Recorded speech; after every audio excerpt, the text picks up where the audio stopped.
Delicious co-creators, Lilou here. I'm in Toulouse, south of France, with Neale Donald Walsch, New York Times bestseller of Conversation with God. Hello, Neale. Hello, bonjour. Bonjour, and delicious, lovely, beautiful Barbara Max Hubbard. Hello, Lilou. It's so good to be with both of you, and I'm excited to be, that we're all here reunited, south of France. Yes. To speak about this book, The Mother of Invention, that you decided to write, Neale, that is bringing quite a different writing style and in a beautiful way to show humanity this new species that is being born, right? Why did you decide to write this book right now? Well, Barbara. They offered me $3.5 million, and I said I couldn't refuse, so I agreed to write the book. That's all a lie, of course. It didn't. No such thing happened. The truth of it is, I wanted Barbara's message to get out into the world, and it's really a twofold message. The first level of the message was just the utter synchronicity of life itself. And Barbara's life is really illustrative of that. It shows, when you look at Barbara's life, how one thing happens after another, after another, after another, in a delicious sequence of events that's occurring in all of our lives, if we look at it that way. And so when we began to look at Barbara's life in kind of a backward reel, I wrote the book from the end to the beginning, really, starting today and then talking backward until the day she was born. And when you look at someone's life in that way, you begin to see how the dominoes fall. And you begin to see that all the things that happen in your life, the things you called good, the things you called maybe not so good, every one of them had its right and proper place in the creation of this moment right here, right now.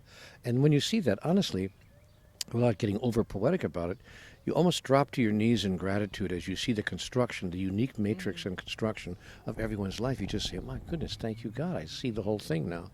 The second message, and a much larger message than that, but an important one, as the first one is what's going on in the world right now. And that I'm going to let Barbara talk about that a little bit, but I wrote the book so that I could highlight that part of Barbara's lifelong message. She's had a vision now for over 50 years that is beginning to fuel a new renaissance and a rebirth of humanity right here on the planet. So I know she has much to say about that. But those are the reasons I wrote the book, because I wanted to give voice to one of the most important voices of our time, sitting right here next to me. And show us an example of what's possible, right? Barbara, what is your experience and what do you see and how did this life unfolded and why could this be an example? Well, first I was amazed when Neale said he wanted to write it, and I was honored and thrilled because I just love him, and also that he has such insights into God. And we had some really fascinating times where he interviewed me, and I then began to ask him questions. And he had, of course, the messages from God, and I realized how similar they were from my own higher self. And it really proved to me the message of Conversations with God is that we all are having conversations with God. And what Neale did was he dramatized it. And he played himself as though he was the guy who didn't know and getting these messages, but he's actually the guy who does know. And so he and I sat for days in his studio with video, and also I sent him my intimate journals that I never published, and we really explored I guess the depth of my life, and it could not have been a more extraordinary experience for me. And maybe the most amazing part is that he decided to start my biography in the future, and he picked the future date, December 22nd, 2012. Brilliant. Which I have always held as a possibility for a planetary experience of oneness and wholeness. And when he picked it, I said, Neale, well, we don't know that this could happen. And he had a lot of specifics in it, which were what we wanted to have happen at that time. And he said, it doesn't matter.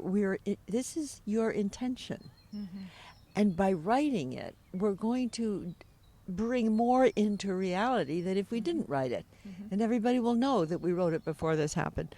So I have felt that this biography by its intentionality, is helping to create what it was that it was writing about. Not only, of course, my past, but my future.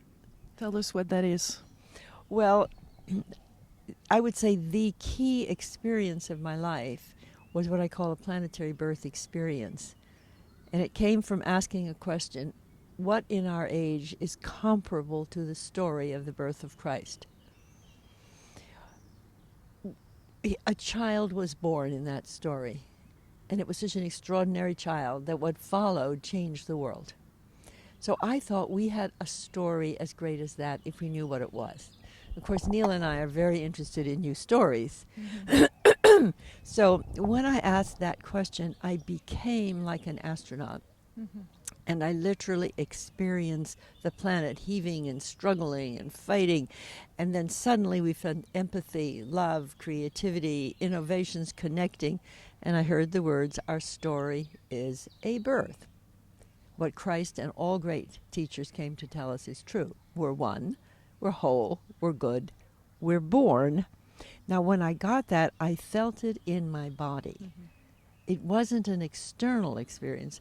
I was and am, and we all are actually members of this body. This is not, it's not just a metaphor. But because I felt this oneness, not only oneness, but the uniqueness of every part of the oneness. That is to say, every single human being and all the new innovations. I felt it, what it feels like when the planet as a whole comes together. And my guidance, I got my vocation, is Barbara, go tell the story of the birth of a universal humanity. Now that was 1966. So with Neale, with his brilliance and intuition, chose that event happening real time in December 2012, which was a recapitulation on a planetary scale of something that many of us have felt. This is not like a unique thing for only me, because it's actually true. We are all members of one body. And we hope, I felt, that by Neale's writing it, with Neale's power of communication and person, that it might actually be an instigation of the birth for humanity. And since my life is dedicated to that, coming together with Neale was a force of creation for me.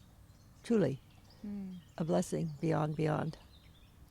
Yeah, it's a coming true. It's not a conclusion, but a new chapter opening up, doesn't it? It must have felt so amazing to work together, and did you had some new realization and some new understanding, or some new things that you would like to share with us that you didn't quite get before you wrote the story and put it together?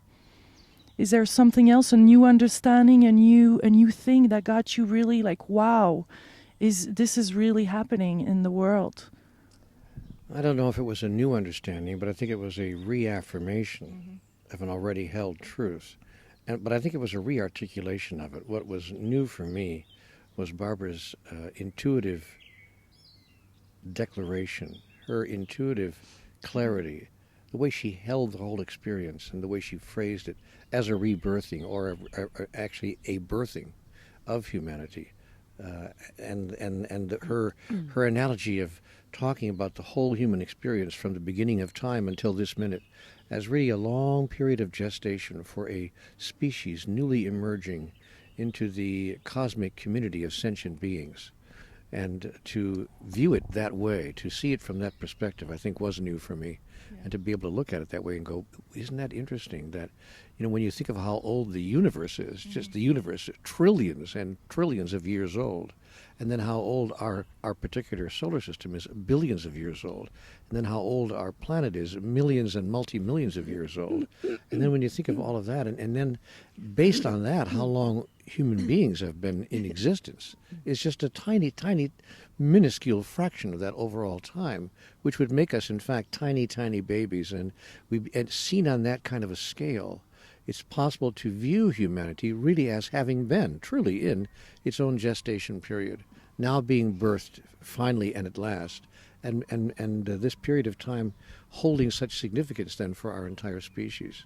I think that was a new point of view for me. I hadn't quite seen it in quite that way. And that is a story, that magnificent story of the birthing of humanity is every bit as magnificent as the story of Christ. It's every bit as significant as well. And I think that the coming of Christ and as a salvific figure in human history was a presage to this. I think it was, in fact, an announcement of what is to come. What is possible. Of what is possible. And I think that his consciousness, the consciousness of Christ, was also a prediction of where humanity would wind up being at this point in time. We are now doing many of the things that Jesus predicted that humanity would do. Healing, communication. Exactly. These things and more, he said, ye shall do also. Why are you so amazed? He said, you will do these same things.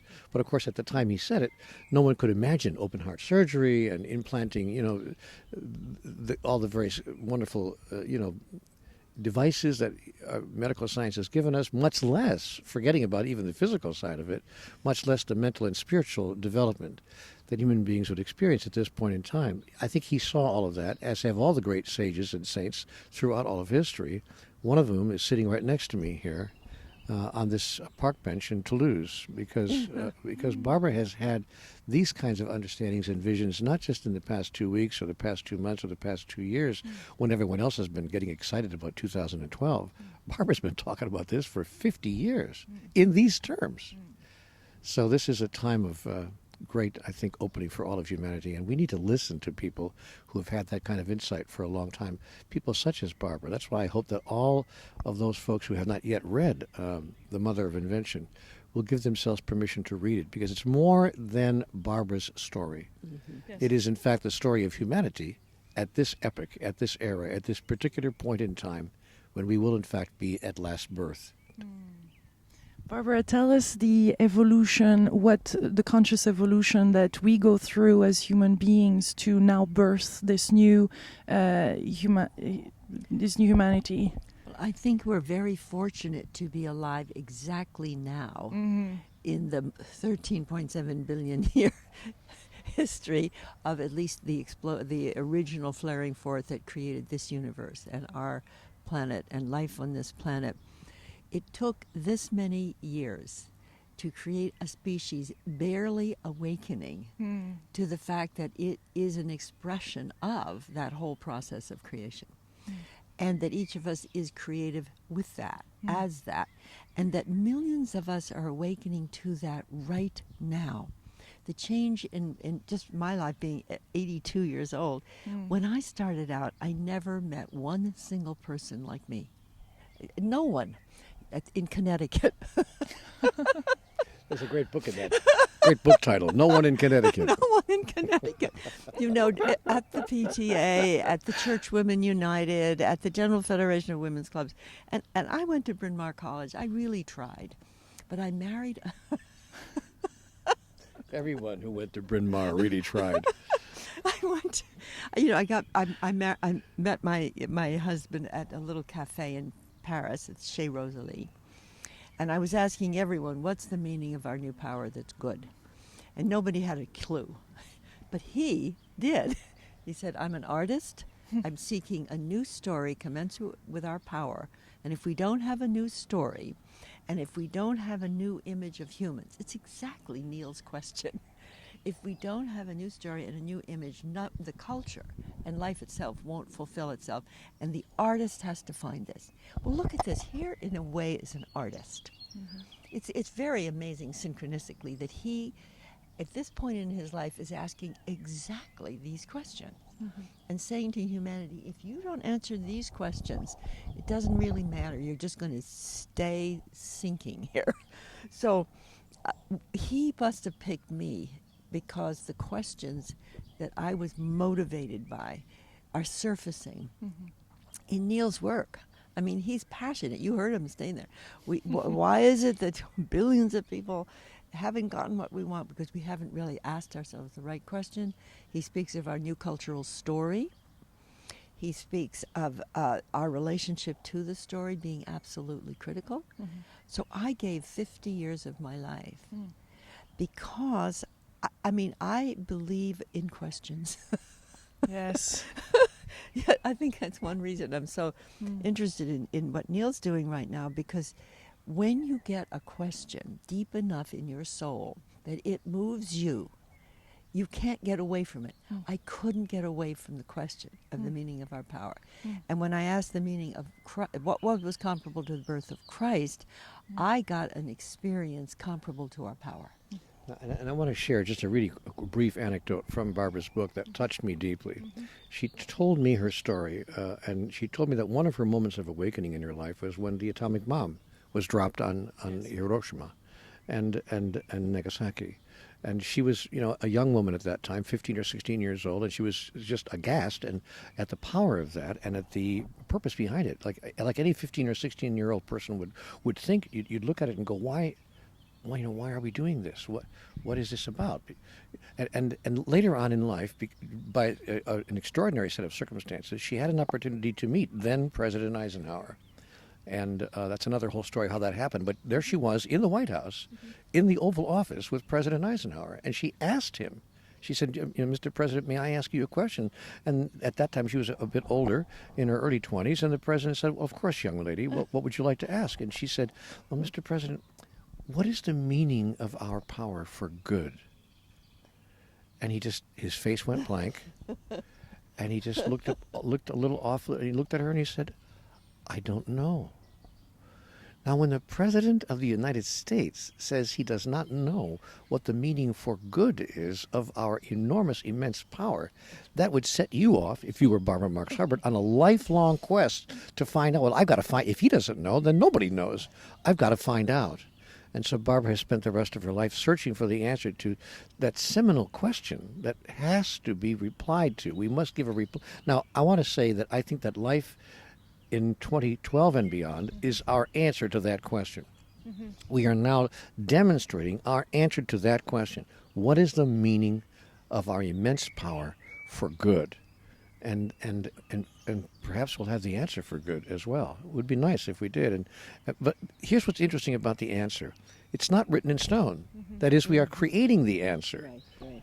And so we can create it one way or the other.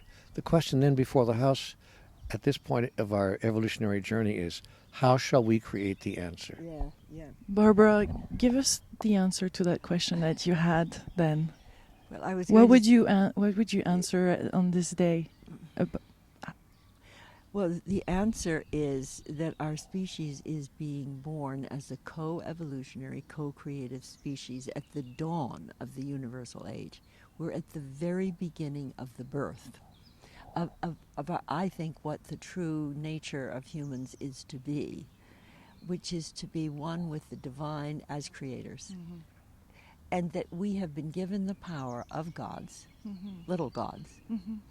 And if we're learning to be now divine, good co-creators, we're at the very earliest stage. I think we can handle all the hygienic problems of Earth. Restoring the environment, feeding ourselves, taking care of the basic needs. We have the capacity when we're connected, but that's just the beginning. And I personally feel, it was something in Neale's, one of his books that I loved, about highly evolved beings, Hebs. And which book was that, Neale? Book 3. Book 3. Highly evolved beings are beings who it seemed to me we were becoming if we get through this.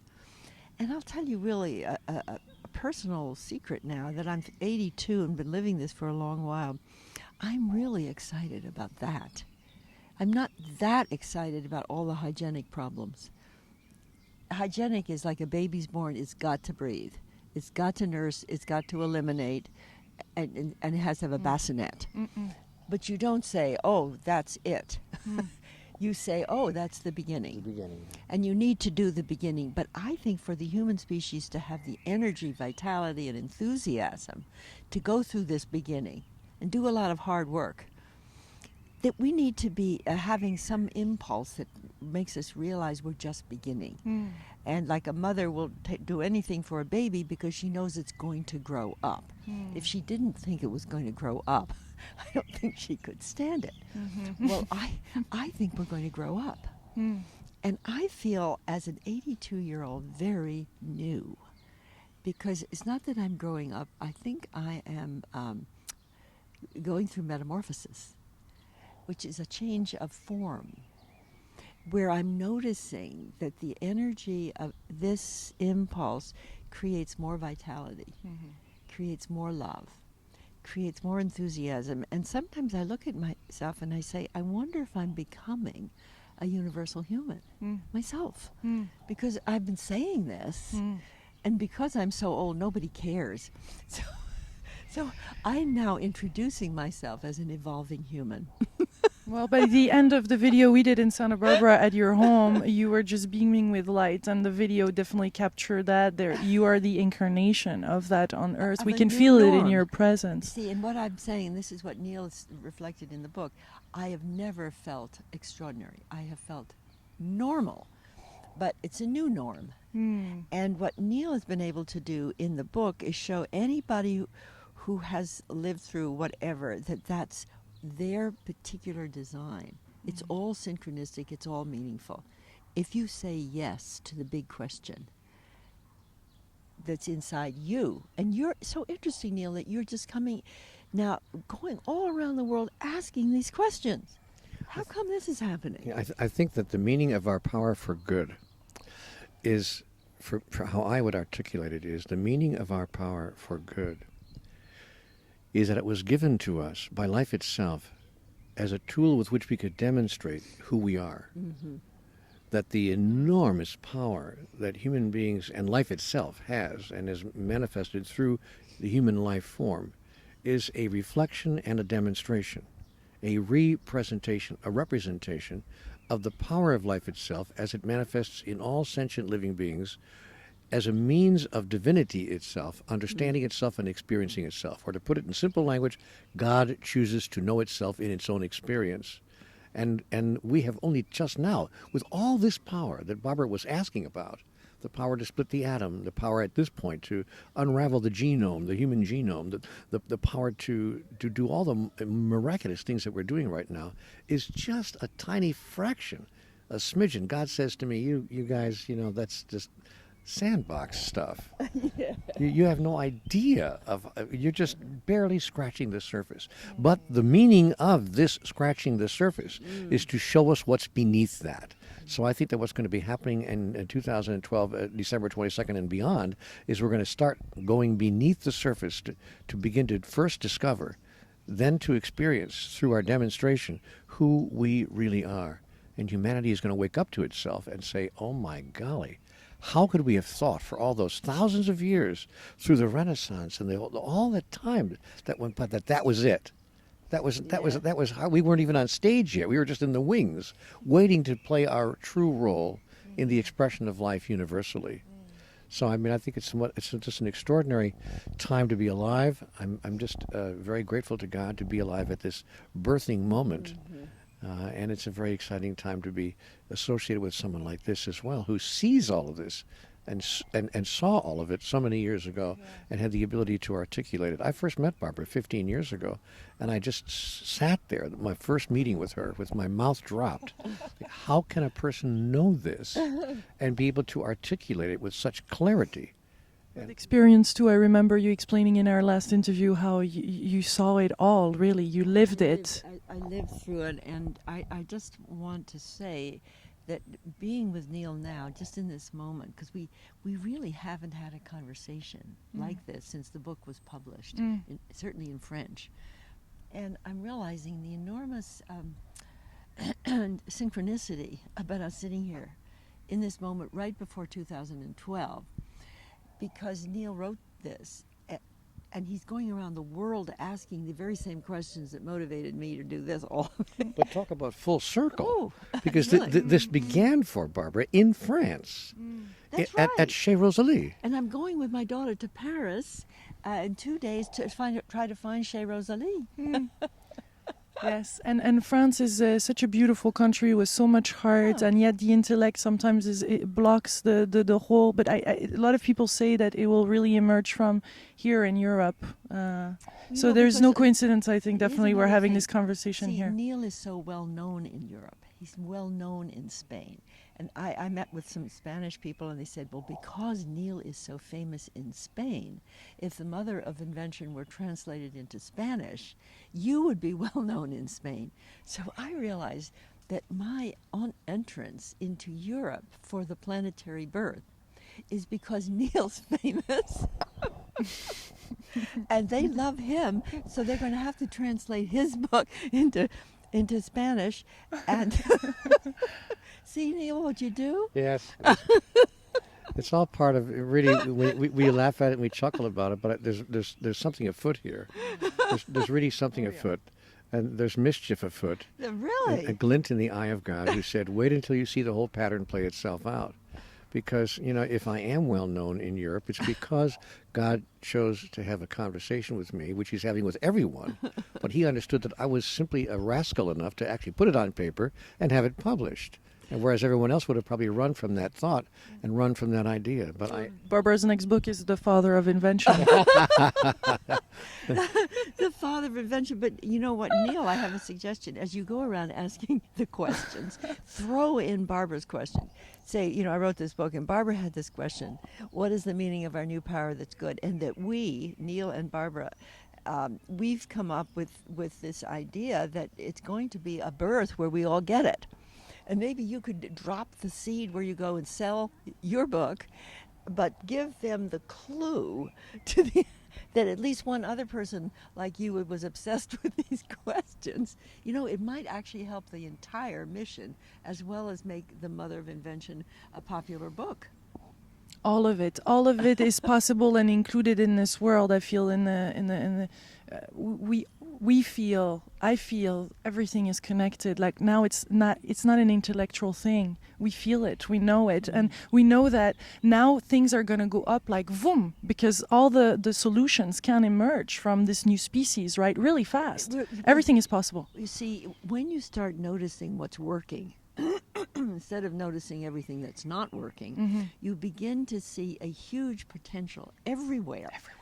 And I recently met the Vice President of the United States. I ran to be selected as a vice presidential candidate in '84. The first woman. To propose a new function in the Vice President to map, track, and connect what's working. Well, I got nominated, but of course I didn't become Vice President. So when I met Vice President Joe Biden, everyone was asking him really hard questions, like, what do we do about poverty? What do we do about China? It was just really tough. And so I said, I have a suggestion. Why don't you start asking what's working in America and tell us that story too? His face brightened. He said, what a great idea. He said, the president could not be optimistic publicly, because if he were, it would mean he didn't understand the problems. But the vice president has an opportunity to go around and say this works and that works, and he started to tell us a lot of scientific inventions that he had just discovered. And I've written to him, dear Mr. Biden, I just want to tell you, I think it would be so good for our country and the world if you actually did that. Now, I don't put a lot of energy in it anymore, because I don't think the political system is where the change lies. I think it's with the people. But anyway, I want you to know I dropped the seed with Vice President Joe Biden. He's a wonderful man, full of life. And so many politicians are stuck in a system where they can't be their full potential self anyway. Yes. Because the system is requiring that they oppose and destroy each other. Yeah, it's a very constrictive environment. It's very difficult, and Barack Obama is not the first president, I might add, to take that office and to discover how difficult it is. And we're saying this, by the way, on Election Day in France. Yes. As this program is being recorded, the French people are electing their own. 6th of May, yeah. They're electing their own next president. And so the whole world really is at this point of electing its future. in many, many forms, not just politically, but in many, many forms. And I agree with Barbara. The answer is not going to be found in politics, although a smidgen of it will be. Yes. And the answer will not be found in economics, although a smidgen of it will be. And the answer will not be found in education, although part of it will be. And the answer will not be found in spirituality, although part of it will be. But the answer will be found in the whole picture, and how it's put together, and how it's seen as a whole. And that is part of the power of humanity that we are now manifesting, to see the whole picture as one whole hologram, really, and to see how those various elements work together. Barbara has a wonderful 12-sphere wheel that shows exactly what I'm talking about. And if people began paying attention to those kinds of models that emerge from minds like this, they'll begin to see that holistic approach that can produce the tomorrow for which we have so long yearned. Yes, you see, when the astronauts saw Earth from space, there were no people on that picture. And no boundaries. And no boundaries, and no people, and certainly no cameras and internet and cell phones and so forth. I believe I had an overview experience of the people and the Earth as a living system, which was not visible from the astronauts' picture, and it's really still not fully visible, because so much of it is in the invisible thought realm. But I felt and experienced the thinking layer of Earth become one. So it wasn't only individuals becoming one, it was the entire systemic reality becoming one. Teilhard calls it a noosphere, a thinking layer. And when it becomes one, when the heart connects in enough mass of people simultaneously, our intuition is it shifts the whole consciousness field. It's like when a baby finally opens its eyes and sees its mother.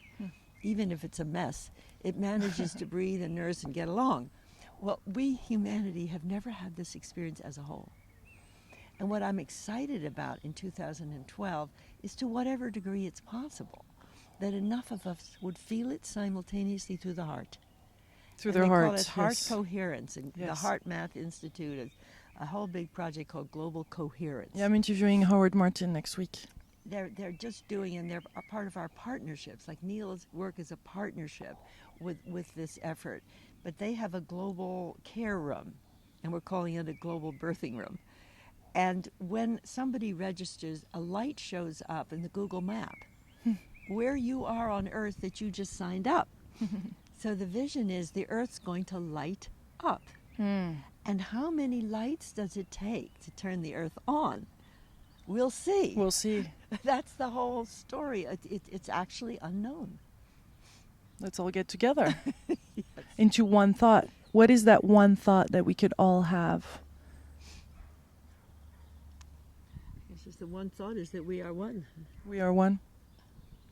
Maybe what would you say, Neale? That's what I would have said. The one thought is that we are one, and that there's a larger purpose and function to life than we could possibly have imagined or demonstrated, so that really the one thought is there's more going on here than meets the eye.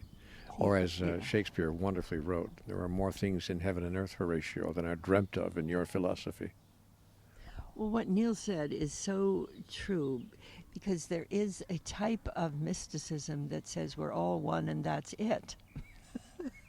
And I'm saying there's all one, and now we are arising toward more. And there is a difference in spiritual attunement to we're one and that's it, to we're one and now we're begun. That's a great little poem. We are one and now we've begun. We're nowhere near done. Yeah, that's it. There's lots of fun.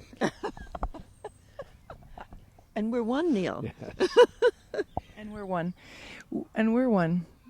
And I would love to finish this conversation with what happened at the Zénith of Toulouse here in front of thousands of people, and you were there on stage, and tell us about the crying, the connection between the crying and the divine.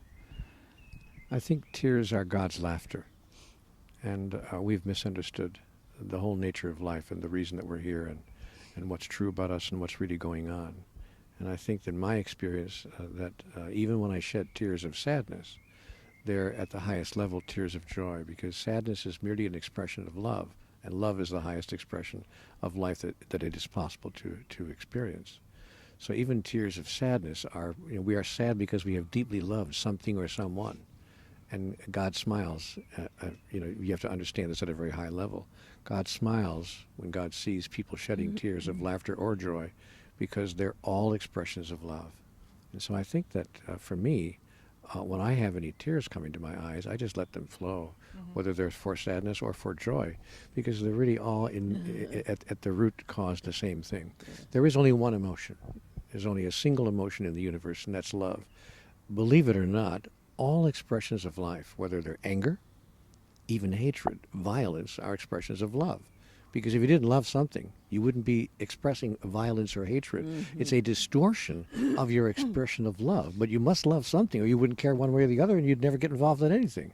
So people who even become violent with each other, or become angry with each other, or express love in a distorted way, are doing so because there's something about which they deeply care.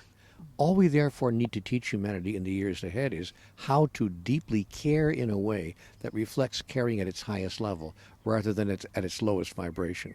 That's been humanity's single lesson from the beginning of time. We're now about to learn it and to demonstrate it. See, every act is a call for love. They say in the Course in Miracles, I mean, even if somebody's out there were to hit you with a gun or something, and Jerry Jampolsky tells the story of somebody were really threatening him. Now, it wasn't that he didn't have to defend himself, but he recognized that the person threatening him had a call for love. Yes. Now, just being able to see that at the moment of being threatened was amazing. But it's true. Yes. It's true, and I do believe that when we have a certain critical mass of feeling of oneness and wholeness, that it becomes easier and easier for people to feel it together. And so the ones who can feel it most easily have a special responsibility to step forward and experience it, because they'll be bringing so many other people with them. The most powerful question I ever heard was this: what hurts you so bad that you feel you have to hurt me in order to heal it? Yeah. Wow. Yeah. That question would change the world overnight. Yes. Guys, I just so enjoyed this conversation. My goodness, so much love and beauty coming out of this conversation. I'm so excited that people will be able to share it too and see it, and it'll go on all those little Facebook, the third country, right? So thank you, and I want you to please remember to say birth2012.com. If anybody wants to find out more, there's a free website for them to check on. Yes. birth2012.com. That will be the website right there during the whole video. Thank you. Thank you. Thank you, my beautiful co-creators. Thank you for your love and connection and sharing this video as much as you can. Thank you for your support. I send you much, much love. We send you much love from south of France. Oh, yes. Je t'aime. Je t'aime. À bientôt, j'espère. Un petit je t'aime, Barbara. Je t'aime. We love you. Bye.